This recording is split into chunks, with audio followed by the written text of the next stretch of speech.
আমার মনে হয় প্রত্যেকটা বাইকের ভাইদেরই আমার মতোই ফিলিংস কাজ করে। পেটে খিদা থাকলেও মাথা ঠিক থাকবে, কিন্তু বাইকে তেল না থাকলে মাথাই নষ্ট। আলহামদুলিল্লাহ ট্যাঙ্কিটা ফুল করতে পেরে ভালো লাগলো, কিন্তু অনেক কষ্টের পর। হ্যালো ভিউয়ার্স, আসসালামু আলাইকুম। আশা করি সকলে ভালো আছেন। আজকে টাঙ্গাইল এলাঙ্গা পাম্পে তেল নেওয়ার জন্য আসছি। আপনারা অনেকেই জানেন তেলের দাম অলরেডি বাইরে গেছে। পেট্রোল 135 টাকা লিটার আর অকটেন হচ্ছে 140 টাকা লিটার। তারপরেও তেল নিতে এসে পোহাতে হচ্ছে অনেক ভোগান্তি। দেখেন কত বড় লম্বা লাইন। এই লাইনে এসে দাঁড়াইছি আমি রাত 8টার দিকে। আর আমার আগে যারা দাঁড়ায় আছে অনেকে বিকালে আসছে, আবার অনেকে সন্ধ্যার দিকে আসছে। পাম্প কর্তৃপক্ষের কাছে জানতে পারলাম ওনারা নাকি রাত 10টা 11টা থেকে তেল দেওয়া শুরু করবে। তার মানে আমাকে এখানে আরও 2-3 ঘন্টা অপেক্ষা করতে হবে। ওনাদের অবস্থা দেখে মনে হচ্ছিল কারো কোনো সময়ের মূল্যই নাই।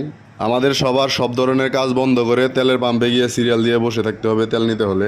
বিষয়টা আমার কাছে খুবই খারাপ লাগছে। আপনাদের কাছে কেমন লাগছে কমেন্টে জানাবেন। তেলের গাড়ি অলরেডি চলে আসছে, কিন্তু তেল কেন দিচ্ছে না বুঝতে পারছি না। আপনাদের কারো জানা থাকলে জানাবেন। আমি তো রাতের বেলা সিরিয়াল দিছি, তাই বিরক্ত হয়ে যাচ্ছি। যারা দুপুরবেলা সিরিয়াল দেয় তাদের অবস্থাটা কি হয় একবার চিন্তা করে দেখেন। পুরা রোদের মধ্যে লাইনে দাঁড়িয়ে অনেকে সেন্সলেসও হয়ে যাচ্ছে, কয়েকটা ভিডিওতে দেখলাম। তেলের এই সংকট থেকে কবে যে মুক্তি পাবো আল্লাহ ভালো জানেন। তেলের লাইনে ঘন্টার পর ঘন্টা দাঁড়িয়ে থাকা কত বড় যে ভোগান্তি, এটা যে পোহাইছে সেই জানেন। শুনলাম সরকার তেল নেওয়ার জন্য সবাইকে ফুয়েল কার্ড বানানোর জন্য বলছে। এই কার্ড বানাইলে গিয়ে আমরা এই তেলের সংকট থেকে মুক্তি পাবো। আপনাদের কি ধারণা কমেন্টে জানাবেন। যদি মুক্তি পাওয়া যায় তাহলে বানানোই যায়, আর যদি না পাওয়া যায় তাহলে এইসবের কোনো মানেই হয় না। অপেক্ষা করতে করতে 10:30টার বেশি বেজে গেছে। ওনারা এখন তেল দেওয়া শুরু করছে। এর মধ্যে অনেক বাইক চলে আসছে।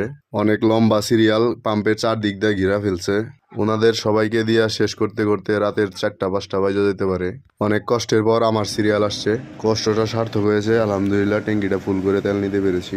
আগামী 8-10 দিন আমার আর তেল নিয়ে কোনো টেনশন নাই। ধরেন আপনি তেল নেওয়ার জন্য বিশাল এক লম্বা লাইনে দাঁড়াইছেন 2-3 ঘন্টা যাবত, আপনার পর্যন্ত আসতে আসতে তেল শেষ। তখন আপনার কি পরিমাণ খারাপ লাগতে পারে। এরকম সমস্যার সম্মুখীন হচ্ছে অনেকে। ইমার্জেন্সি অ্যাম্বুলেন্সে অনেক সময় তেল পাচ্ছে না। তাই আমাদের সবার দাবি একটাই, তেলের এই সংকটতা থেকে মুক্তি চাই। ভিডিওটি শেয়ার দিয়ে ঊর্ধ্বতম কর্মকর্তাদের দেখার সুযোগ করে দিবেন। সকলেই ভালো থাকবেন। আসসালামু আলাইকুম।